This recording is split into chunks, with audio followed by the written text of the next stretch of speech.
Today on Running to Him. How you respond to your enemies will determine whether you win or lose. Today's reading from the reading plan is in Genesis 26:18 through 35, and we will concentrate on verses 27 through 31.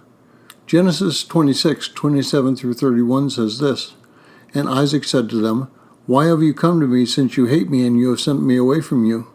And they said, 'We plainly see that the Lord has been with you.' So we said, 'Let there now be an oath between us, even between you and us, and let's make a covenant with you, that you will do us no harm, just as we have not touched you and have done nothing but good and sent you away in peace.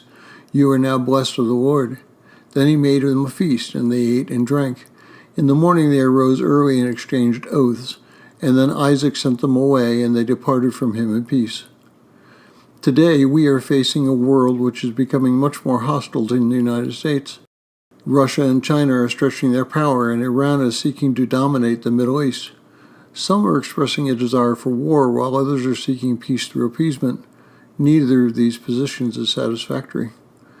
I'd like you to notice that Isaac has moved from Abimelech's presence because of his wealth and the way that he presented Rebekah to the world. Abimelech is obviously worried about Isaac's power. After two confrontations, Abimelech realizes that no matter what he tries to do, Isaac will be blessed by God. He realizes that Isaac could have lashed out at those who demanded that he not claim the water in the wells which belonged to Abraham. Isaac practiced what President Reagan put into words many centuries later when he said, "We will have peace through strength." If we show that we are strong, our enemies will not push us too far.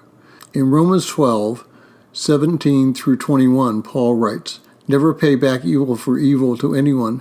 Respect what is right in the sight of all men. If possible, so far as it depends on you, be at peace with all men. Never take your own revenge, beloved, but leave room for the wrath of God, for it is written, 'Vengeance is mine, I will repay,' says the Lord. But if your enemy is hungry, feed him, and if he's thirsty, give him drink, for in doing so you will heap burning coals on his head. Do not be overcome by evil, but overcome evil with good." Now in verse 19, he is quoting Deuteronomy 32, verse 35, and in verse 20, he quotes Proverbs 25, 21 through 22.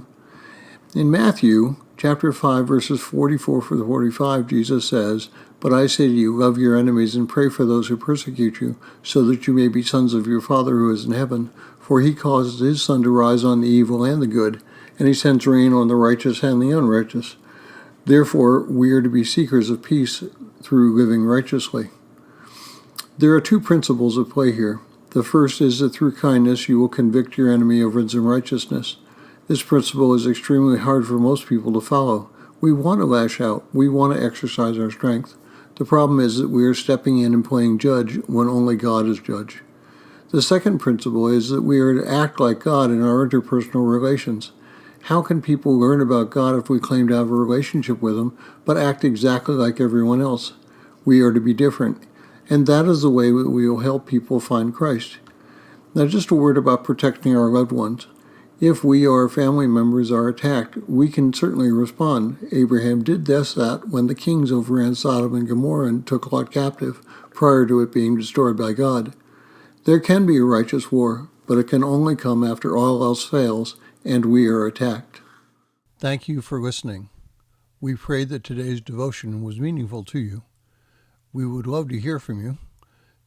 You can use either Facebook or YouTube to like, subscribe, share, and tell others about us. If you would like to contact us, you can reach me at phineasjacobus@runningtohim.net.